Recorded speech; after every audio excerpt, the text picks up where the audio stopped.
it's a subject that obviously is at the core of a lot of Jewish practice, a lot of Jewish ideology, a lot of Jewish philosophy. And I want to really deal with a fundamental question surrounding this topic. And that topic is Torah study. As we know, Torah study is the national pastime of the Jewish people. You look at any time in history, in Jewish history, go back thousands of years and you read Josephus and he talks about, how the people were just obsessed with Torah study. And even today, like I did the math, and it seems likely that there are more people studying the Torah than any other like individual document or a set of documents or set of tenets.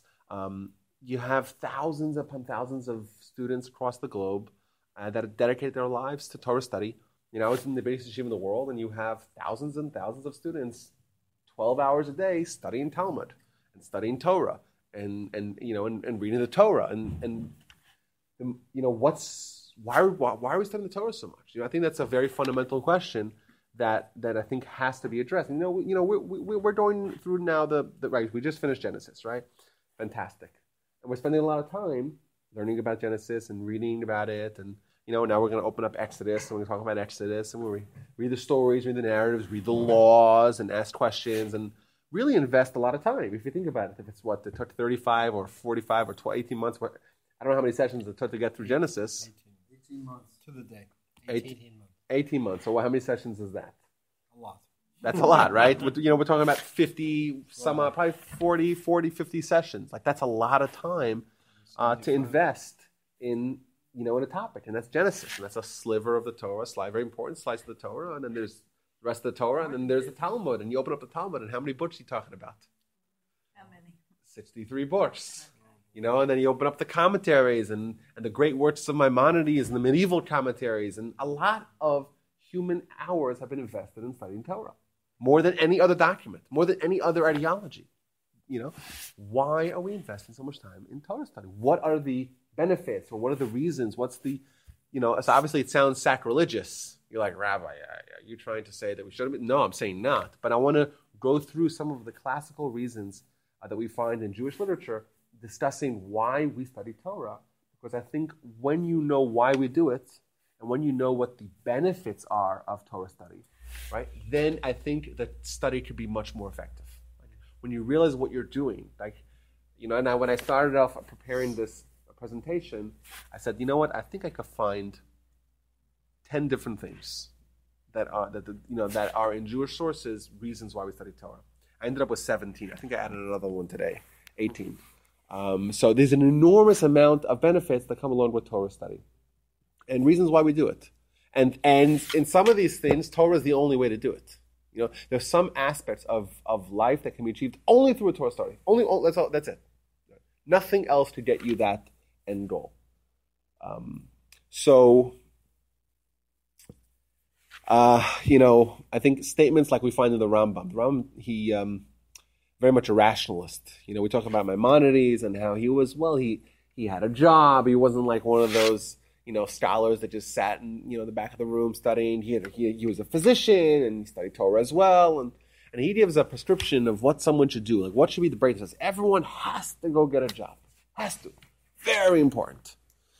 But everyone also has to study Torah. Well, then what's the breakdown? Well, what do you do? How do you ensure that you have both? That you spend time working and time studying? He says, well, you work 3 hours a day, and you study 9 hours a day. He's like, this is not for the rabbis or the scholars. This is for everyone, just the average Joe. 9 hours a day, 3 hours of work. That's good. That's a nice breakdown. But that's it sounds pretty crazy, right? But if only the average Jew studied 3 hours of Torah, instead of watching 5 hours of Netflix, or so that attitude is a prevalent attitude in Judaism. Like, Torah study above all. Torah, the greatest mitzvah, and Torah. What's the deal? Why? What's so special? What's so unique about Torah study that grants it to be on such held in such a high pedestal and high regard in Jewish life? That Maimonides also writes. He says the most important thing to do when you move to a city, right, is that it has a Jewish school. It's a Jewish school. if there's no Jewish school, you can't move to the city. You can't. And then even writes, if there's no Jewish school, you can't teach your kids Torah, right? You got to burn down the city. If there's a Jewish city, without a Jewish school, you got to burn down the city. That's it. This is not a city that, you know why? And it's not just about burning down the city. It's the idea. Judaism will perpetuate. Judaism will continue so long as it has Jewish learning.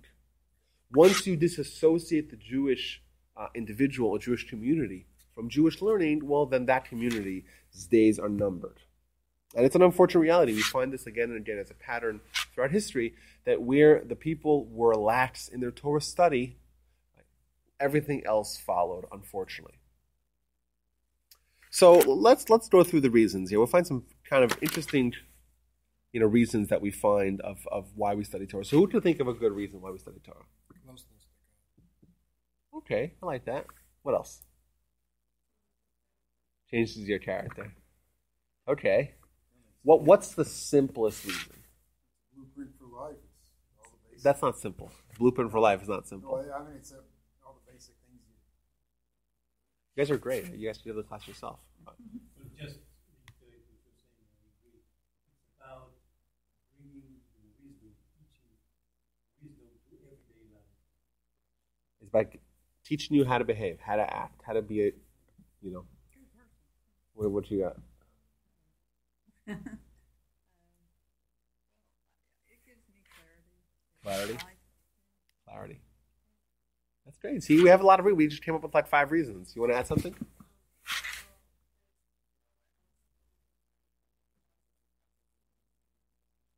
Oh, so it's a guidebook, just how to live as a Jew. See, these are 6 reasons. We can stop here, right? So I have reason number 1 is that it's a mitzvah. It itself is one of the rules. And you do a mitzvah like you were at tzitzis, and you eat matzah on Passover because it's a mitzvah, and you study Torah because it's a mitzvah. And what's actually very interesting that the Talmud says about this, and it kind of sheds light on what the relationship that Jews have with Torah study, is that the Talmud points out that the Torah itself, says that Torah itself the study of Torah itself, is a mitzvah. So think about that. You read the Torah says, oh, study the Torah, that's a mitzvah. Yes, it is. However, it's not explicit. It's overt. And the Talmud says, wait a minute, why does the Torah say study Torah? Torah should put a big sign on every page, study Torah, that's a huge mitzvah. Study Torah, that's a huge mitzvah. So it says that it's crude, it's crass for the Torah to demand that it be studied. Just like a husband and wife, that's what the Talmud says. A husband and wife, for one of them to demand intimacy from their spouse. That's not the way you do things. Be a little bit more crafty, a little more tactful. That's what the Talmud says. And in essence, what the Talmud is, the comparison is that the relationship that Jewish people have with the Torah is very similar to the relationship that spouses have with each other, that a husband has with his wife. And in fact, we find that the Talmud says that if someone studies Torah, Gentiles aren't supposed to study Torah. Why? Because it's as if they're consorting with another man's wife. It's as if the Torah is the spouse of the Jewish people, and it's the Jewish people's. And the Gentile comes and says, I want a part of this. This is, no, wait a minute. This is a married woman, which is an insane idea. And it says, like, if a Gentile studies Torah, well, it's as if he's sleeping with a married woman. But what it does tell us is that the relationship that we have with Torah is not just knowledge that we have on the bookshelf, it's in our lives. It's the deepest, most intimate relationship we could have. Not only that, and what's the first description that the Almighty gives Adam, or about Adam, for a wife? What's the first description of the wife of Adam? Huh? No, what's the description of her? Right. Lo tov hiyot adam levado. It's not good for a man to be alone. God says, I will make them ezer kinedo. I will make him, he'll have a helpmate. Man is not going to go through life alone. He'll have a spouse. They'll live their lives together. We could say, perhaps, if we extend the analogy a little further, we're here. We're a man, and we're dropped into the earth. It's not good for us to go throughout life in this journey all alone. We need help. We need someone to be there with us. So, of course, we have a spouse, but humanity at large needs help as well. If you just give humans just the world without any instruction, well, then a lot of terrible things are going to happen. We see so much cruelty. We see so much evil as a result of man. Right? You can't do this alone. Right? Life is a very challenging, perplexing, vexing place. And humans, if they're all alone, well, then they have no chance. The Torah is there to help us, right? With the Torah, with this helpmate, we can succeed in life. Ed, you had something to say. Yeah, I was going to say, when you said Gentiles aren't supposed to study the Torah, Gentiles include Christians? Well, because the Torah is part of the Christian Bible also. Well, Not exactly. Where does it say that? It says that in the Torah? yes, in the Talmud. It says it in the Talmud. Yeah, well, there's certain parts that are for everyone. It's said for Jews. The Torah is instruction, but for Jews. I think what the practical relevance for that would be probably that the Jews shouldn't teach it, shouldn't go around to churches and go give lectures in Torah. I mean, Gentiles used to be before Christianity. If you weren't Jewish, everybody was a Gentile. Original Christians were just a sect of Judaism. Abrogated the law. Yeah, but the Torah is telling us we can't teach. Well, we're going to go govern what the Christians can do and can't do. Really? How's that worked out for us in the past? Yes. So, but from the Jewish perspective, this is the Jewish Torah. So when I meet people and they say, oh, they see a yarmulke and they see tzitzis, and they start asking questions. I sometimes tell them, listen, this is Torah, and it's the Jewish people's Torah. I can't tell you why we wear fringes. I do that also just to rile them up a little bit. but that's true. You can Well, I can what? tell them. I don't know. Really going against? Listen, it's not one of the fundamental principles. It's not one of the 13 principles of Judaism. But that idea is a true idea. The Torah is the birthright of the Jewish people. It's ours. Does that mean that we can't teach Gentiles anything? And of course not. I think a practical application of this would be is that we don't open up Talmud classes in churches. We don't do that. I had friends and colleagues of mine that would teach Gentiles. Everyone in the room is a Gentile.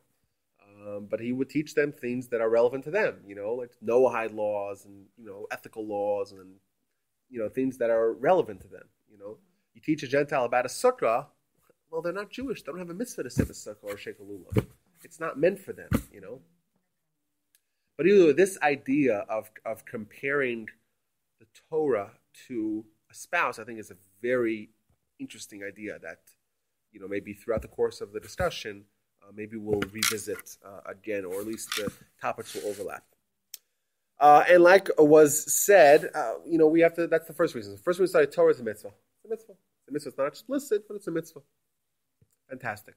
I think another reason that was mentioned, Torah's instructions. The word Torah means hora'ah. Hora'ah means an instruction.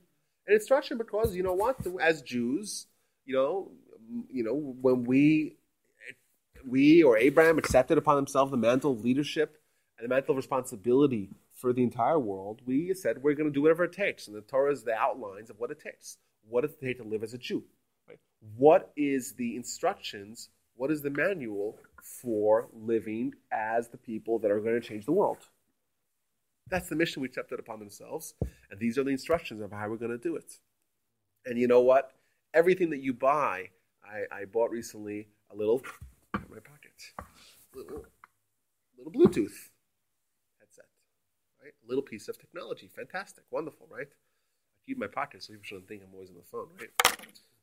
Actually, I told my students that, I think as I mentioned this last week, that when you're praying, You want to talk to God, but not in a synagogue or anything like that. But you want to just talk to God, just in English, right? So you put this on, and you just start talking. Everyone assumes you're talking into the Bluetooth. Either way, you buy the Bluetooth, and and there's instruction manual. And every piece of electricity, you buy a mouse that it's branded. You just plug in the USB, but there's instructions. Everything you buy has instructions. You buy toasters, instructions, right? Loss of life or limb can result of improper usage or something like that. Everything has instructions. And the more complex the item, the more complex the instructions. So, unfortunately, we had a spate of robberies in our neighborhood. People were going into cars, opening up cars, and taking stuff, going through the dashboard. So the guy went into my car and opened up the dashboard and took everything out, and then took my car manual, this big lumbering car manual, and then he took it and walked halfway down the block, and then just dropped it on the floor, and he realized it wasn't money. But I'm like, this is a pretty hefty manual because it's a pretty sophisticated bit of machinery, So as you go from this, right, Bluetooth to toaster to washing machine to car, the manual gets thicker and thicker. If you move on to, I don't know, a jumbo jet or the International Space Station or something like that, it gets way, way bigger. It must look like the Obamacare law, 27,000 pages or whatever. And we're thrown into the world, and we have a whole life. We have a world, and we have everything. Like it's so infinitely complex. The world that we're in. Is it possible they might have threw us in here without an instruction manual? Just you're on your own. Go figure out yourself. Figure out what to plug and where. No, that's not possible. And we say the Torah, like was mentioned, the Torah is the instruction manual. And if we want to maximize life, we want to have the optimal results of this wonderful opportunity that we call life, well, then let's try to take the manual and read all the fine print and actually do it, Because unfortunately, we have those guys, the people that say, they throw out it's like when you have to assemble like furniture, complicated, like a bunk bed or something like that, and there's so many different pieces, you have to first outline all the pieces. So there's two kinds of ways of doing it. There's the guy who says, nah, I don't need the instructions, I'll figure it out. And then it's me too. And then 3 hours later, it's like, no, it's the wrong side, right? And you gotta undo that, and you gotta twist those things until your hands almost fall off, right?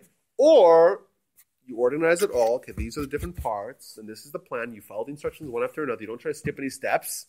That's you, and then you get it done. And it's frustrating because you got to read all these instructions, but you figure it out. And it's done. You don't have to do it 3 times. You don't have to do it 3 times. And you know what? And I would say it's behind your back. Lean forward. There's on the floor. Sorry. So, and you know what I'll tell you, just to bring your thought full circle.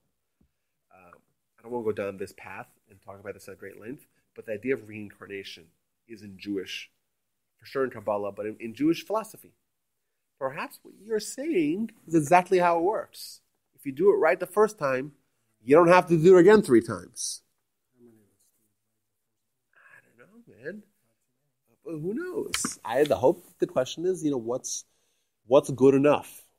How do you know how many times you've done it before? And you probably may never know, and it's not relevant. I don't think I've ever there's all those sensations or feelings of things that seem familiar that valid or not. So that's that. There are certain errors that are like, why does that sound so familiar? I know I didn't live in the 1800s. Wow, that's interesting. You really have those experiences? Tell me more. So but I have those experiences where I'm in a situation or a scenario or whatever where I feel like I've been there before, right. But not historically. I don't remember the Civil War or anything like that. Maybe you were there before the Civil War. Maybe, but I feel like sometimes I have these foreboding, like a dream, and then 2 months later you're in a life situation, and suddenly a bunch of things happen, and it's weird. I don't know, man. I'm not saying that there's something there, but I'm certainly not sure that there's nothing there.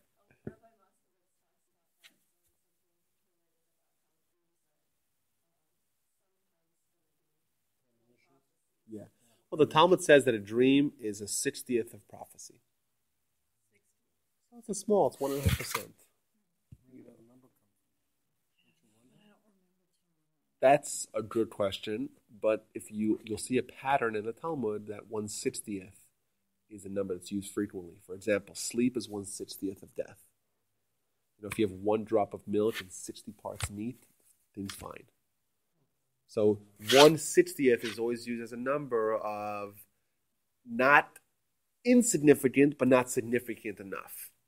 That's the first time I've heard that number. Well, there you go. Numbers in the Torah that line up with 613 or 7 or all these different numbers, but never 6. Well, there you go. So there's Obviously, don't read the Talmud. So if I drink an ounce of one- milk, Gotta get through this one. Yeah, then I eat 60 ounces of meat, the milk won't count. Well, no, you could eat 60 ounces. You could drink the 1 ounce of milk and 60. Well, it's a lot of meat, but that's fine. It means you could have meat directly after having milk. I want to wait 10 minutes or wash out your mouth. But the problem is the reverse. The problem is with a pot. If you have a pot full of meat and a little drop of milk drops in, well, then the pot's still fine. It's still fine if it's 1 drop, and there's in a whole pot. But if it's more than 1/60th, then it becomes treif.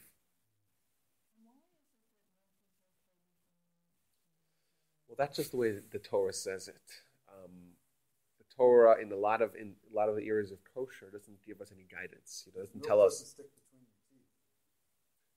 Yeah, that's a good reason. But the whole idea of milk and meat, does God really care that if we have milk and meat? That's a common question that you ask. But the truth is, does God really care if you eat pork? Is that so important to God? Or if you shake a lulav or eat matzah? That's not what God cares about. It's what God tells us as having the recipe or the instructions to have the most meaningful life. And we have the option whether or not we want to listen. we don't have to know the answer. And some things we know the answer, some things we realize, others we don't. And that's okay. That's just a reflection of our limited intellect, and that's fine.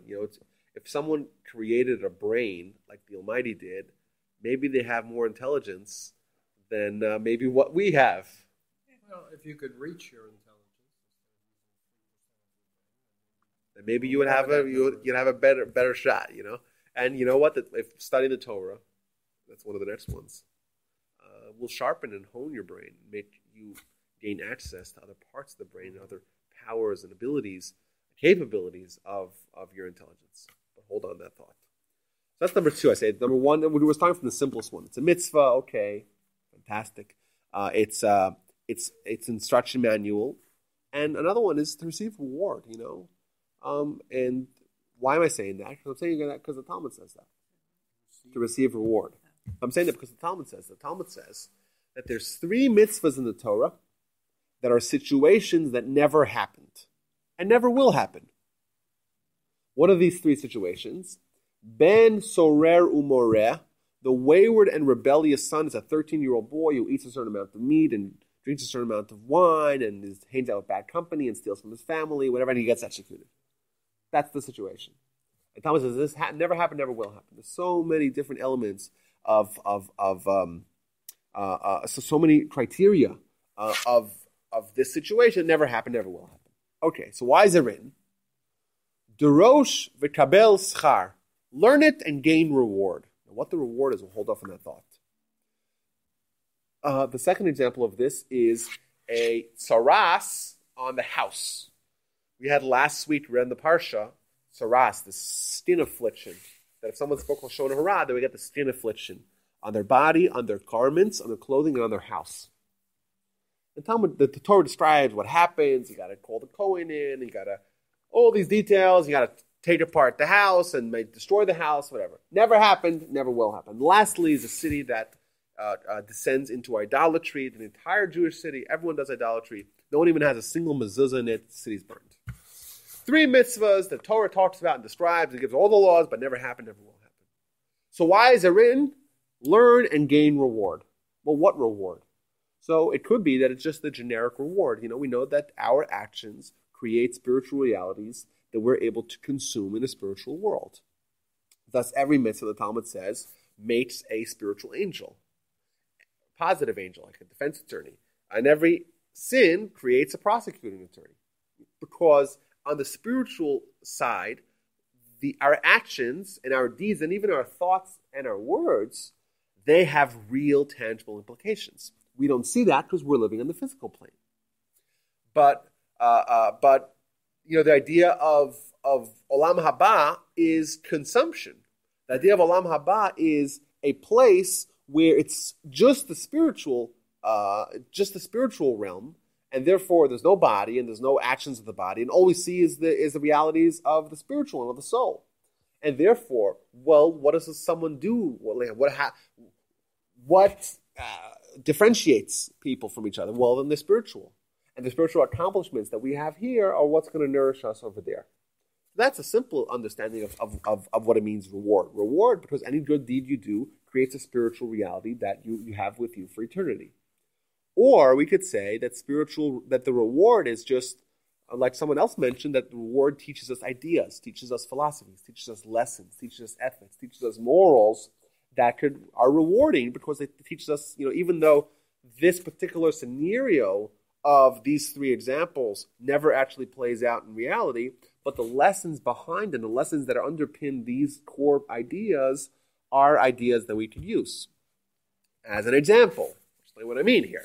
We have on our board Dr. Rosenstock, Harvard Rosenstock, and he wrote an article in some psychiatry publication where he talked about the wayward and rebellious son, and he analyzed some of the criteria and mitzvahs and aspects of the mitzvah that are so crucial for raising children. So what he did is he took the lessons of Ben Soro Moreh, of a wayward and rebellious son, and he derived the reward. Because even though this actual scenarios never happened, but the lessons and the core idea of how a child is raised and how that's going to impact their behavior, well, that can be very useful for us throughout the course of our lives. We could get an entire lesson on pedagogy from reading the story of Ben Soro Moreh. And that's not just this. Torah teaches us. Torah gives us reward that we can have with us for the rest of our lives. And now we're picking up steam, guys. Everyone's ready to settle down here? Okay. We find in the introduction of the book called the Chinuch. Chinuch means education. There's a book called the Book of Education. Okay. And this was written in the 13th century. And this book sets out to enumerate the 613 mitzvahs. We know that the Torah has 613 mitzvahs. Well, what exactly are the 613? So he starts from beginning, from Genesis, and counts the 3 mitzvahs in Genesis, and moves on in order of the Torah, counting from beginning to end the mitzvahs of the Torah. That's the Chinuch. He has an introduction. And in his introduction, he asks the question, why do we have Torah? Good question. That's an open-ended question. Why do we have Torah? And he describes as follows. He says, the Almighty created 3 kinds of creations, or creatures. There's the angels. Angels are just spiritual. They don't have any physical. Therefore, an angel is not bound by instincts. If I go like this, boom. Did you blink? Pretty stoic. There you go, you blinked. Right? You didn't make a conscious, a cogent, a cognitive decision to blink. It's an instinct. Right. That instinct is not linked to your intelligence. It's just your body. Your body has instincts, and when you're hungry, you want to eat, and you have a body. Thus, you're governed by the body. Angels don't have that. Pure instinct, pure intelligence, pure soul. Animals, well, they don't have a soul, right? They're pure instinct. They're just physical. They're just material. And then you have humans, and humans are half angel, half animal. Right? The humans are half intelligence. We have a soul, right? We have the spiritual, but we also have the animalistic, the instinctual animal side, physical side of us. We're half body, half soul, half angel, half beast. That's what we are. We're a mix. And this mix is not really a healthy mix. Why? Because our body is the opposite of our soul, and our soul is the opposite of the body. And it's not really, they shouldn't be together really. They're opposites. And God forced you. It's like two you take the sides of the magnet and you turn it around and they push each other away. That's what it's like. But God takes these two opposites and wraps them up together, wraps them. You're together. En ma lasot. You're bound together. In fact, the Midrash even says that every second, souls want to escape the body. Every single second. Want to escape the body. And what happens when a soul leaves the body? That's right, you're dead. As well. And every second God forces the soul to remain. Why? Because physiologically the soul and the body have no business being associated with each other. But that's what the Almighty decided. And in our life is going to be determined, our success or failure in life is going to be determined by the breakdown of this relationship. What do I mean by that? We are going to be in eternal conflict. Not eternal, but perpetual conflict. Because we have the influence of the body. We have the instinctual side of our body, of our physical, and we have the spiritual and intellectual side of our soul. And these things have different ideas of what to do about life. And these things are in constant combat, in constant conflict, internal conflict. And that is why, humans are, you have such a wide spectrum of evil and on one hand and righteous on the other hand and good and bad, because every person, every individual is in this war of free will where they have to make choices are to favor their body or to favor their soul. And the greatest person is someone whose soul and body, right, are in harmony because the body is uplifted to be like the soul. Right? And the influence of the soul, right, changes the body. As opposed to the wicked person is someone whose body influences the soul. So as an example of this idea, we find in the Talmud, back to the Talmud, that says that there's 903 levels of death. Have you heard this idea? It's in the Talmud in Masechet Brachot, in the book of Brachot, page 8a. Daf Chet Amud Aleph. 903 levels of death. And the best kind of death is like pulling a hair out of a glass of milk. Kind of frictionless. And the worst kind of death is like pulling thorns out of a sheep's wool. Very knotty. Like if you can imagine a bunch of thorns get stuck, a sheep is running and gets stuck in a bunch of thorns. Well, to pull the thorns out, you'll have little bits of wool on the thorns, little bits of thorn left in. The body and the soul, that's what humans are. When we start off life, that the body and soul are like really, they're really opposites. And they're different, they're distinct. The soul is still pure. The body is the body. And now they're together. Okay, now the choices that someone makes, that's going to impact, what's going to be to the soul, what's going to be to the body? How are these two going to correlate? If someone made sure that his soul and his body, or the soul was not influenced by his body, he didn't sin, he didn't give in to those instincts, he didn't follow his whims, right? He maintained the purity of the soul still remains distinct. He could just pull it out, no problem. He dies a kind of a frictionless death. On the other hand, if the soul gets enmeshed in all the nonsense of the body, and the influence of the soul, right, is waned, the influence of the body takes over the soul, they get mixed up together in this mess, well, then to separate them is a big deal, because the soul and the body are kind of intermeshed with each other. That's an idea of what it looks like at the end. Once the point of death comes, well, how do we separate these two? Well, the way we separate them is to, by, or the state, or the nature of the separation of the two is going to be a reflection of the life that this person lived. Now, if that is the breakdown of our body and soul, we have to make sure that we want to hone and sharpen the soul to preserve it, right? Because if you have a battle, you want to strengthen it. It's kind of like when when you want to arm your allies, Right? You want to make sure that the allies are well equipped for the battle. Torah, says the Chinuch, says the Book of Education, is the greatest pencil sharpener for the intelligence. When you study Torah and you study on a deep level, not surface level, in this Breakneck class, it's all about digging deeper. It's challenging yourself. It's trying to ask questions, trying to analyze it. But once you move on to the Talmud and you move to advanced Talmud, like you're studying Torah to such a degree that your brain hurts, like your head physically hurts. That is just creating these intellectual titans, these mental giants, because they're just sharpening and sharpening and sharpening and sharpening their brain. It's like you have this brain that's like a sharp machete, like it just razor sharp.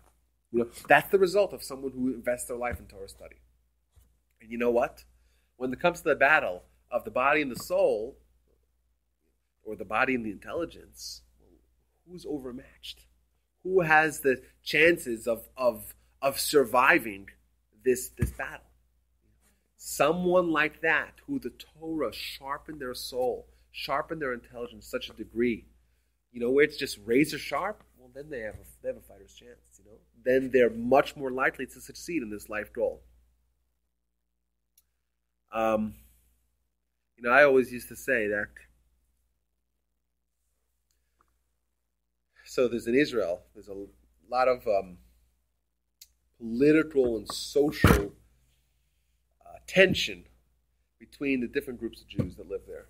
You have a lot of, different kinds of Zionists. For example, you have the religious Zionists, and then you have the more nationalistic Zionists that already existed for 100 years.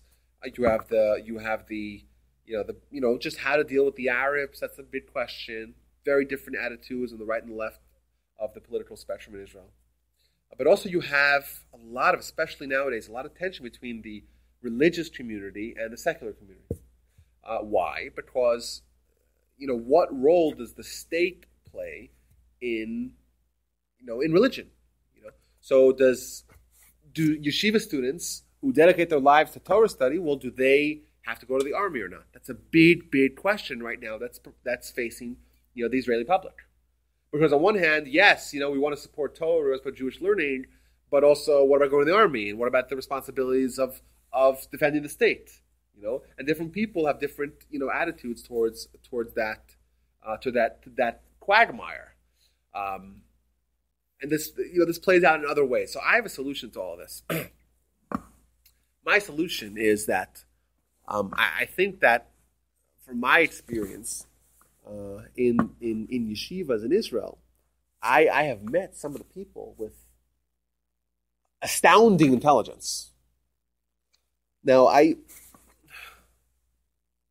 consider myself somewhat capable intellectually. Okay, maybe we all do, maybe we all don't, whatever.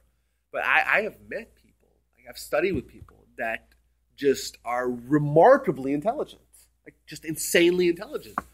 And not is it because they have such high-powered brains? Maybe yes, but maybe they have decent intelligence from the get-go, but they perfected it and they honed it and they sharpened it to such a degree that they're just, you present an idea to a Torah scholar, and they're very quickly able to divest it of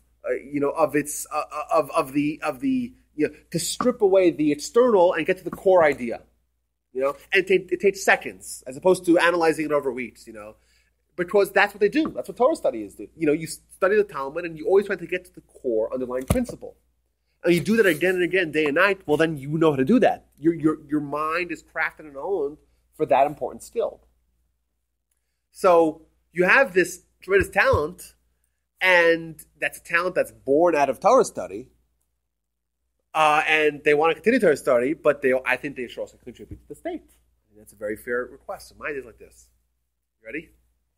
I think they should take yeshiva students, the yeshiva schedule. There's 10 weeks that there's vacation a year. There's 3 during the holidays of Sukkot. There's 3 in the summer, 3 weeks in the summer. There's 4 weeks for the holiday of Pesach. 10 weeks during the year.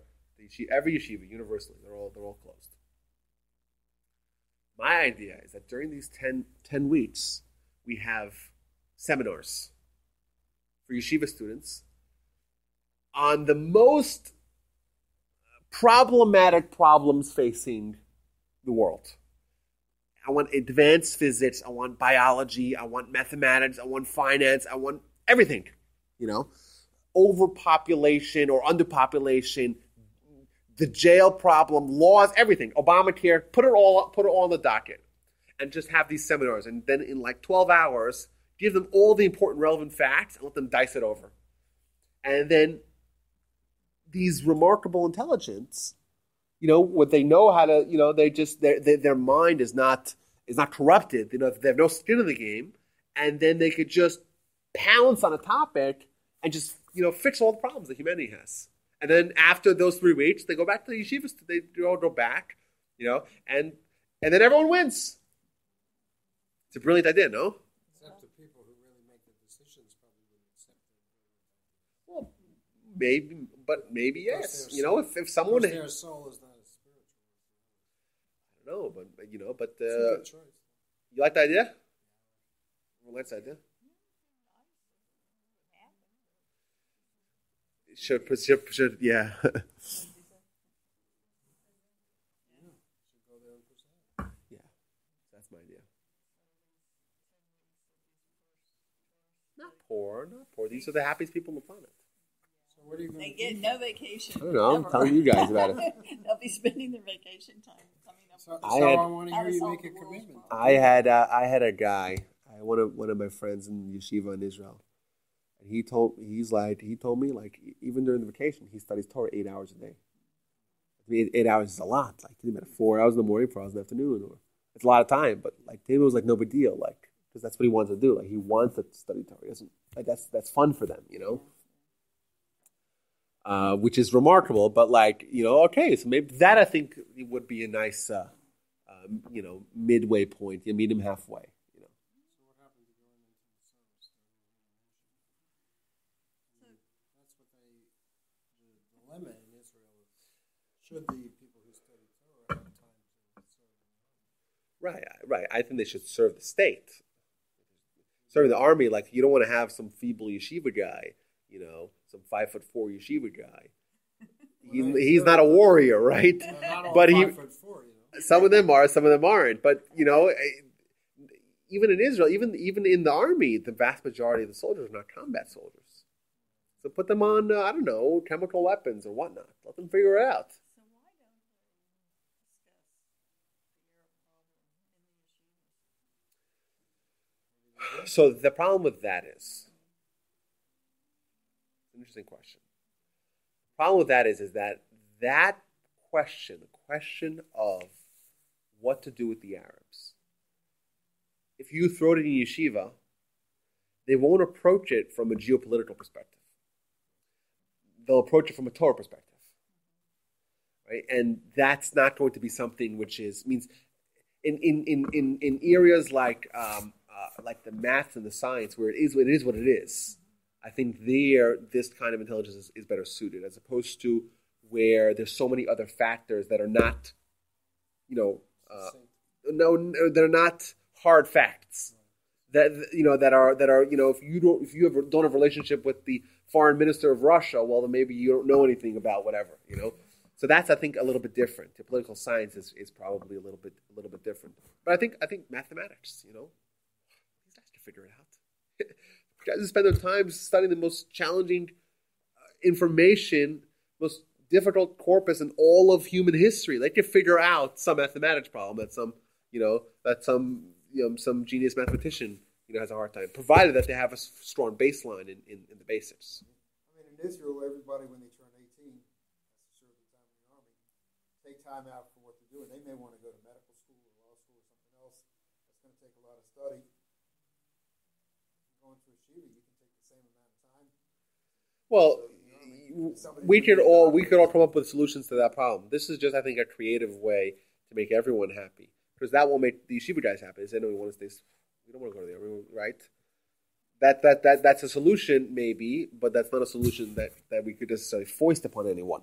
And the other solution maybe is not acceptable for everyone. I want a way to make everyone happy. Everybody else in Israel. Okay, so that's a good argument. It's a very legitimate argument. I'm not trying to downplay that argument. That's a very, and I think even Ben Gurion, he had a series of letters with him and Rabbi Herzog, the first chief rabbi of Israel, and that's one of the things that he argues. And I think it's a good argument. Why should one mother have to worry about her son in combat, and the other one doesn't? I don't think that that's an illegitimate question. I think it's a very, very legitimate point.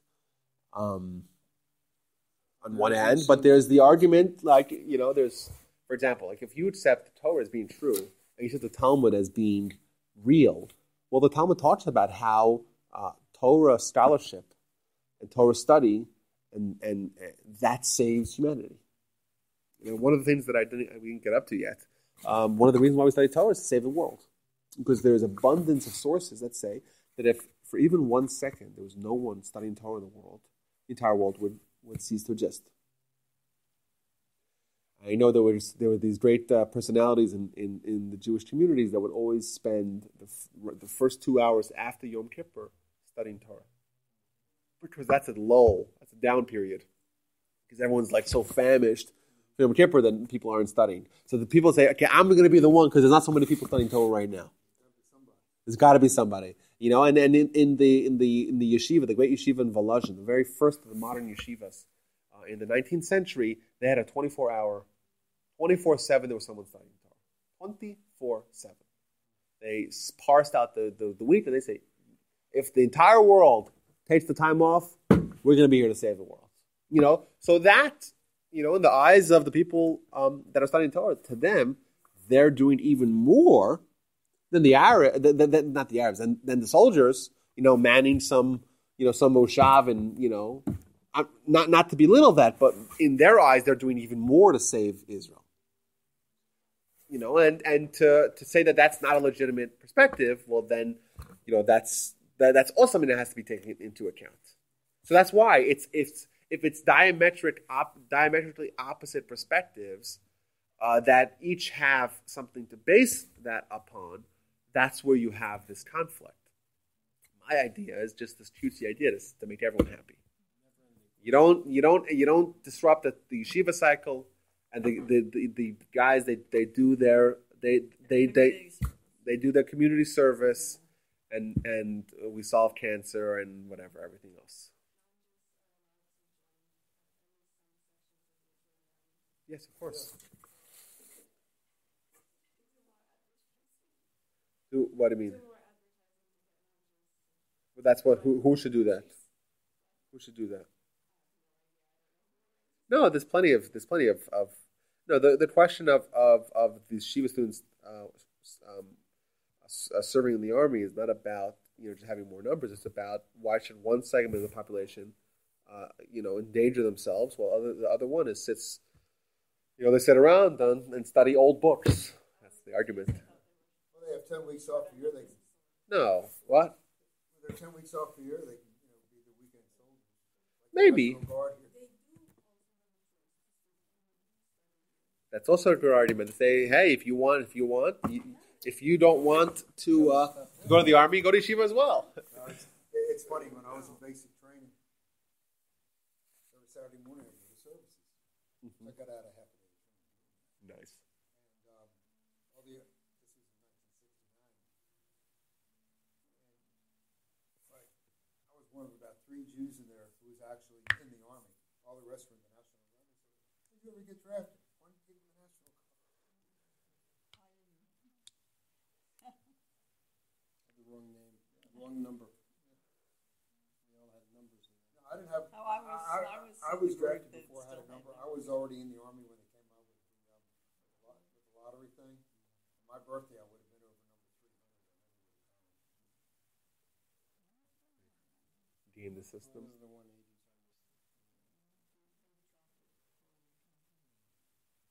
Crazy, huh? All to fight this senseless war, huh? Crazy.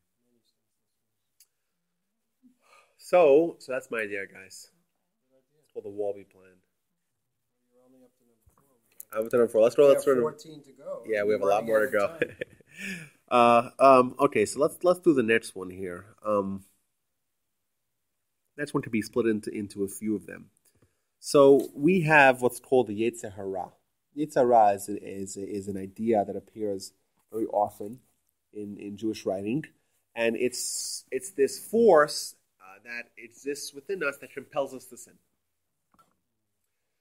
And you'll say, wait a minute, why do we have that? And that's by design, right? Because otherwise, if we don't have any urge to sin, then our abstinence from sin, it doesn't mean anything, right? If you have zero interest in doing it, then the fact that you were able to withhold from doing it doesn't mean anything.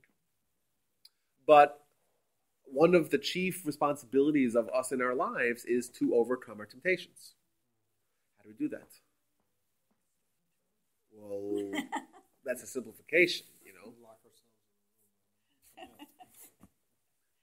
So we find in the Talmud a bunch of different ideas, suggestions.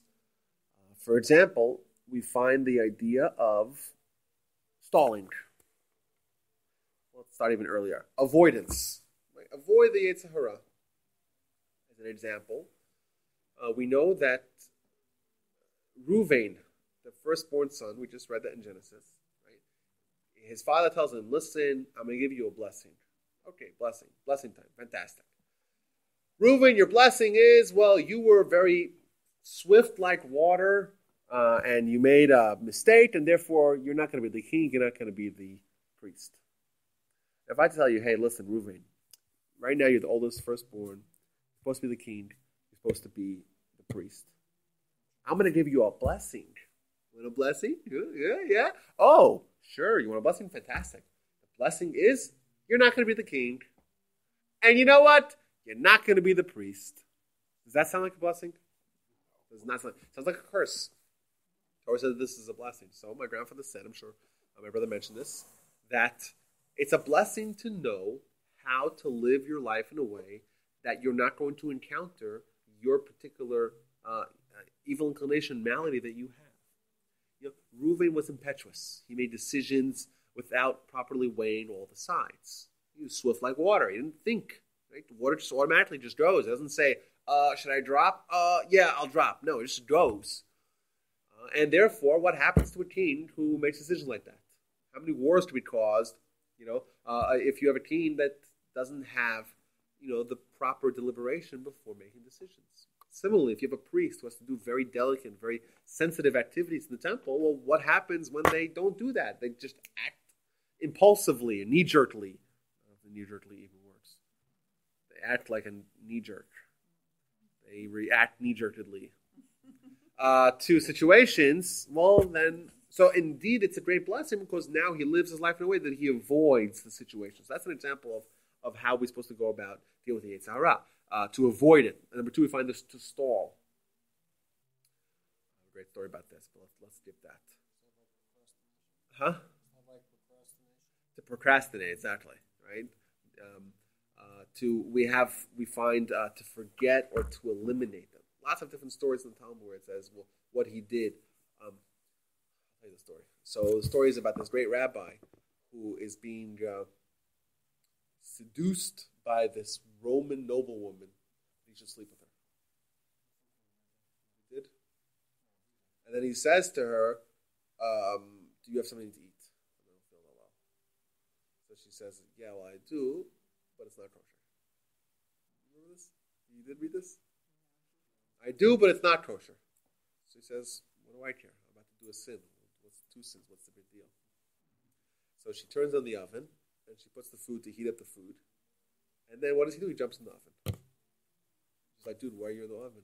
He says, oh, because I just remember that whoever's about to do what I'm about to do, they get thrown in the fire. That's what he says. Then she says, and she let him off the hook.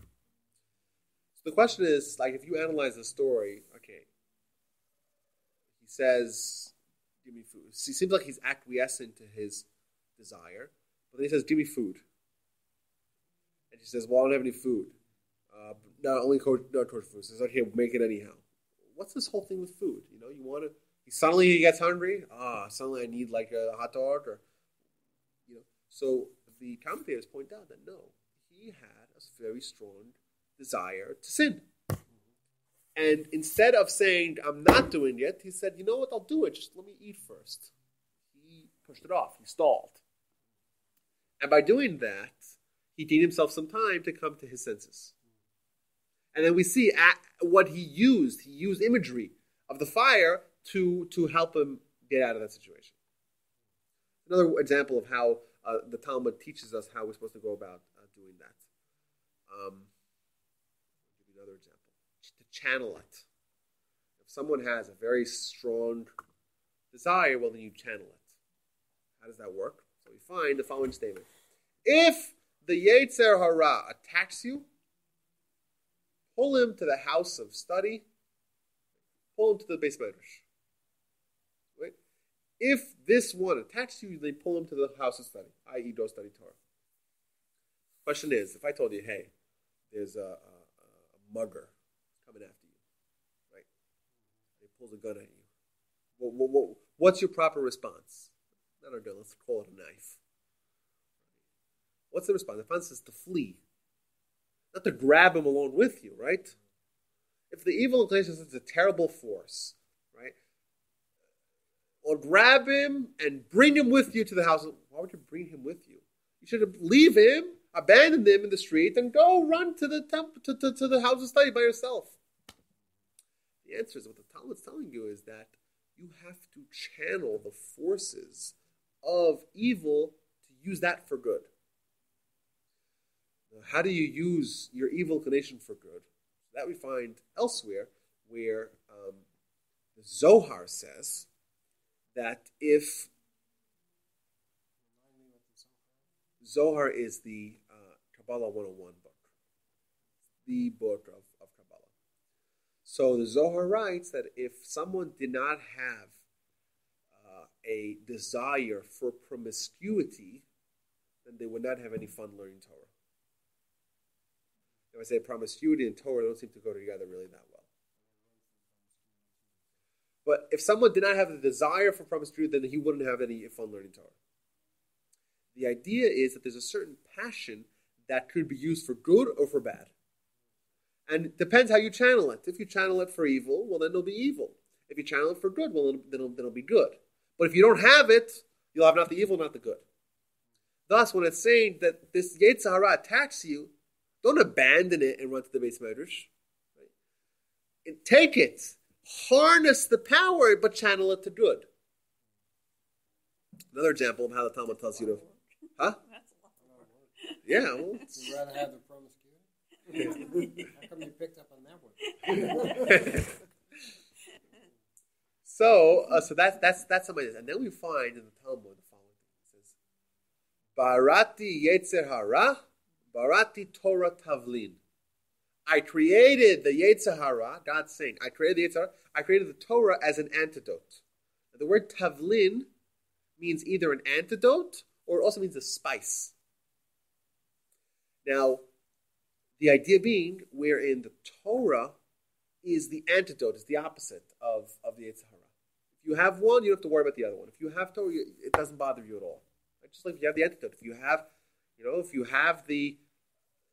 you have the medication, if you have, just think about this. If you have the vaccination, if you have the cure, then you have no problem walking through the danger.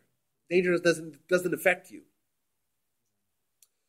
Now, how that works is a fascinating idea. Well, how does Torah study prevent someone from sin?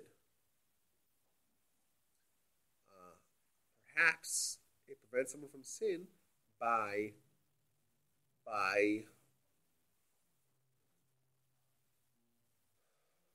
little mathematics here. But the Maimonides, in the end of the laws of forbidden sexual relationships, he has the following line. He says, Ein machshevet arayot ela belev hapanui min hachokma.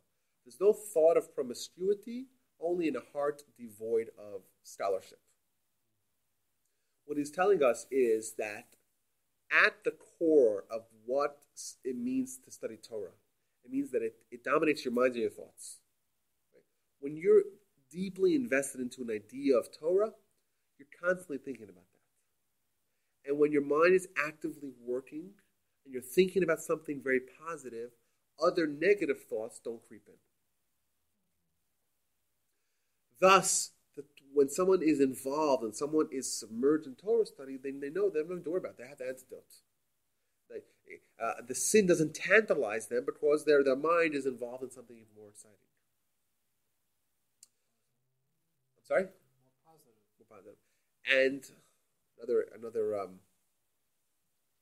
interesting idea is we know that Adam was tasked with overcoming a challenge. Yet Adam did not have Torah. So Adam is expected to overcome his challenge, but without the tool of the Torah. How is that possible? How do you expect Adam to do that? So what's interesting is that if you look at the force of evil that's compelling Adam to sin, what was that in the Torah story? The snake. The snake is representative of the sin, or the impetus for the sin, being external. When the challenge is one where the impetus to sin is external, well, then you don't need Torah. Then you overcome it on your own. Post the sin, we don't have the snake influence of it. It's within ourselves. Therefore, the challenge is much deeper, much harder, right? And therefore, we can only succeed with the Torah. Thus, Adam had no chance to overcome our type of challenge without Torah. But he had a much lower level of challenge, thus he didn't need Torah. And in fact, Adam made a very calculated decision. We think of Adam as being some, pushover. In truth, Adam made a very important decision by choosing to have a greater degree of difficulty of a challenge, but also have the greater ability of the tool of the Torah to help us overcome that challenge. But if we didn't have the Torah, well, then we wouldn't, then what would our hearts be filled with? There's no way. This is, God said, I created the Sahara, I created the Torah as an antidote. So these are some of the ideas that we have about Torah. A lot more here. Torah always existed. Yes, but he had it because he had it in his soul. He had it in his soul, but Adam didn't study. He didn't have it externally. So he ate from the tree of knowledge. Right. We say that Adam, Abraham, Isaac, and Jacob, they had access to the Torah because they were able to plumb the depths of their soul to access the Torah from it. But it's very hard. It's like, what's easier? Is it easier to fill up gas at the local Exxon station, or to dig a hole 2 miles deep in your backyard and find the gas and distill it yourself? It's there. You may have oil, right? But it's much easier to fill up your car. It's a good analogy. Right? What's easier? I gotta write that one down. Plus, in Texas, you don't buy mineral rights. You don't buy mineral rights. That's right. Maybe it's cheaper to look for gold.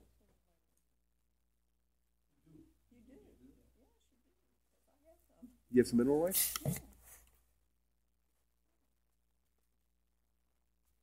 Okay, so that's what I want to write that down because I'm going to file. I'll forget it otherwise.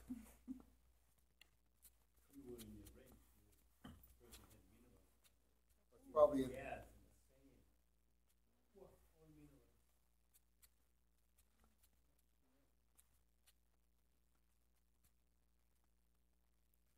Anyway, guys, that was fun. There's more that we missed, but I have a hard deadline tonight.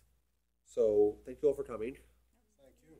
I had a very fun time. It was interesting to me. And I hope you all enjoyed it as well. I did. And I appreciate some that. more classes. Huh? I hope so too, yes. We still have like 8 more to do. Right. I'm thinking of maybe writing a massive article for Shavuos about this. Yes, my brother will be back next week, and yes, but hopefully I'll still be giving you guys some classes, and